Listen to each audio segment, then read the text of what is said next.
तो ठहरे परदेसी, चुनाव आते ही पहली गाड़ी से चले जाओगे। सब्सक्राइब करो विश्नोई व्लॉग्स थारे आपको अपनों। मुझे बोलना है क्या?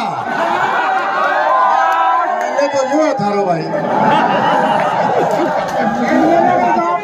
एमएलए के बाप हैं जी आप। बहुत आपको दिल की गहराइयों से सभी कार्यकर्ताओं को, सभी नेताओं को, सभी वोटरों को, सभी परिवार के सदस्यों को कि आपने इतनी जीतोड़ मेहनत की जिसकी वजह से आज आदमपुर भव्य आदमपुर बना। और वो हरियाणा में करते रह कि लड़ गाड़ दिया आप लोगों ने। भूपेंद्र सिंह हुड्डा को फ्री हैंड दिया कांग्रेस पार्टी ने। फ्री हैंड देते ही 2 बार तो मैं पटक दिया मेरे से। एक बार राज्यसभा के चुनाव में और दूसरी बार भव्य और अभी तीसरी बार पटके गए 2024 लोकसभा में और फिर हैंड साफ कर देंगे 2024 विधानसभा। मैं बधाई देना चाहता हूं आप सबको कि आपने बहुत समझदारी का, परिवार सच्चे होने का, परिवार होने का आपने सबूत एक बार फिर दिया।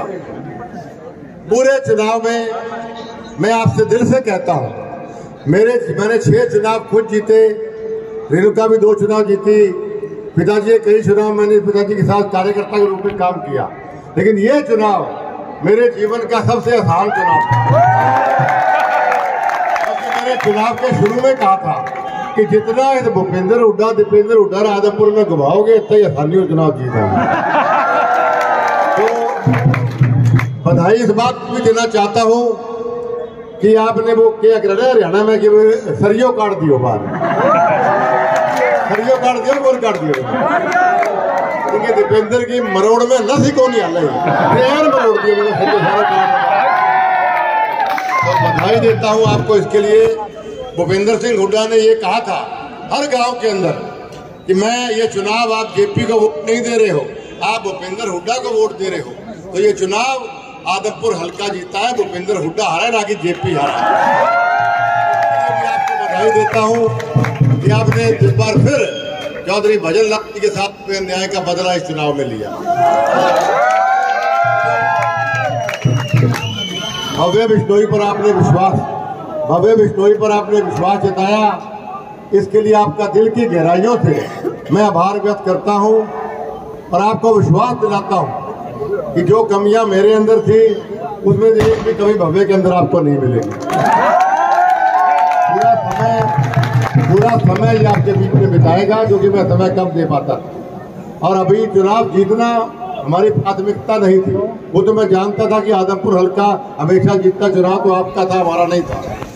आदमपुर हल्के के मान सम्मान का था, लेकिन प्राथमिकता पूरे चुनाव में मेरे दिमाग में, भव्य के दिमाग में, रेणुका के दिमाग में यही बात रहती थी कि 2 साल सरकार के भी है, 2 साल के अंदर लोगों की आशाओं पे, अपेक्षाओं पे हमें हर हालत में खरा उतरना है। और वो कैसे उतरा जाएगा उसकी रूपरेखा हमने बनाई। और आपको विश्वास दिलाता हूं कि 2 साल में, जैसे भव्य ने कहा, हम इतने काम आपके कर जाएंगे कि कोई टिकट मांगनी को लग जाएगा। ये जीत भव्य बिश्नोई की जीत नहीं है, ये जीत आदमपुर हल्के के मान और सम्मान की जीत है। ये जीत चौधरी भजनलाल परिवार के 54 साल के विश्वास की जीत है। ये जीत माननीय मनोहर लाल खट्टर जी की कार्यशैली की जीत है। ये जीत माननीय नरेंद्र मोदी जी की नीतियों की जीत है। और सबसे बड़ी ये जीत आदमपुर हल्के के जो मेरे भाई यहाँ खड़े हैं, आप सबकी बात आपसे कहना चाहता था। अब आपने हमें आशीर्वाद दिया, आपका काम पूरा हुआ। अब आपकी सेवा करने का काम हम यहाँ 3 खड़े मन से सेवा करेंगे आपके काम को। आपका बहुत बहुत धन्यवाद। बोलो भारत माता की, चौधरी भजनलाल, भारतीय जनता पार्टी। मेहरबानी। अरे वो जेपी अब कल साफ करके ओके जाओ पहले।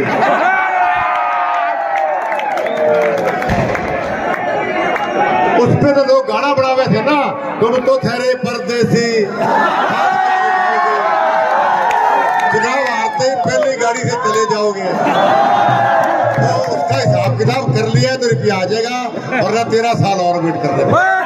अभी मैं शिवालय गया, शिवालय में मुझे एक लड़का नौजवान बोले, भाई जल्दी भव्य को ब्याह कर दियो कि चौथी पीढ़ी हुई रवाना से राजी आपने। आपका फिर आपका बहुत बहुत धन्यवाद, बहुत धन्यवाद। और अब आप भी आराम करो, रोटी पानी खाओ, मैं भी नहा धोई कर लिया, बुरा हाल हो रहा है हमारा।